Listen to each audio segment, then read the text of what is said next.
Statistics for the second quarter of 2022-2023 have shown a significant rise in some crimes compared to the same period last year. Contact crimes, including murder, sexual assault, attempted murder and armed robbery have increased by 18.5%. Yeah, meanwhile, 10,000 rape cases were also opened between July and September this year. Police Minister Bheki Cele releasing those stats yesterday. Our reporter Tumaole Mohlaoli is currently in Tembisa. It's one of those areas identified as hotspots for contact crimes, Tommy. And in fact, you know, there's real concern around ways through which we could fix this issue. But what do the figures actually tell us about the situation around crime where you're at?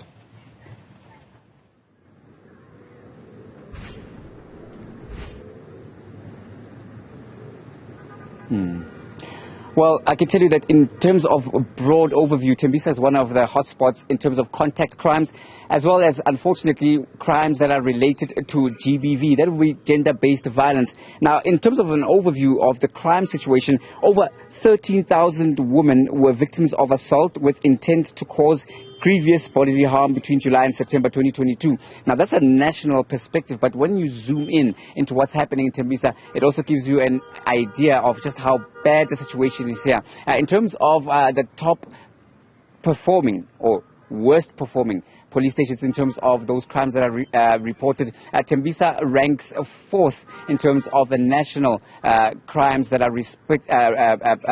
reported at police stations.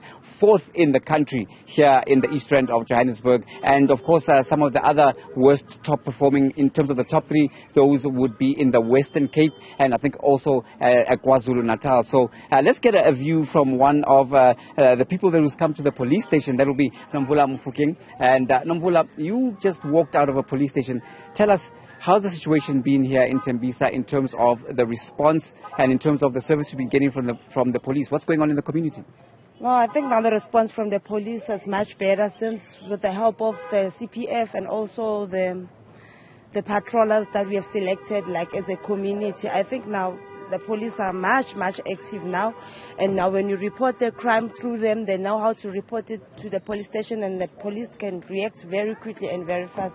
So I think the police station that is here nearby is very much active comparing the last 3 or 4, 5 years back, but now I think it's much better. Tell us about the situation in the last 3 or 4, 5 years before the CPFs came in. Before the patrollers and the CPF, I think there was much delay or like ignorance amongst the police, but now that we selected the CPF and also the patrollers, is much better now. Yeah. We know that GBF is one of the issues that are prevalent in our society. As a woman, do you feel safe in the streets of Tembisa? We see that according to the crime statistics quarterly, Tembisa has ranked as one of the areas where there's contact crimes. That would mean that people are getting maybe robbed, people are getting assaulted. As a woman, how do you feel in the streets of Tembisa? Now that there are patrollers and CPF, I think it's much safer, and I feel much safer going around now. Yeah. Thank you very much for giving us an insight. Nomvula Mufokeng giving us an insight from one of the residents here in Tembisa, saying she feels a lot safer. So we see that, of course, the return of the CPFs, I use the word return quite advisedly there, Ayanda, because CPFs have been active in the communities, particularly even when there's been this spike in the crimes. They have stepped in where police have failed to act, and failure is not due to a lack of determination or a lack of commitment in some areas. Police, for the largest time, have been complaining about a lack of resourcing. That will be both human capital as well as, of course, the tools of trade. Many police stations around this particular area, Tembisa, the East Rand of Johannesburg, or Gauteng province in general, and other provinces, Northwest provinces like KZN, all around the country, have been complaining about a lack of boots and a lack of hardware. They say that they are outgunned and, of course, outmaneuvered by criminals because they don't have things like vehicles. Vehicles have been run down.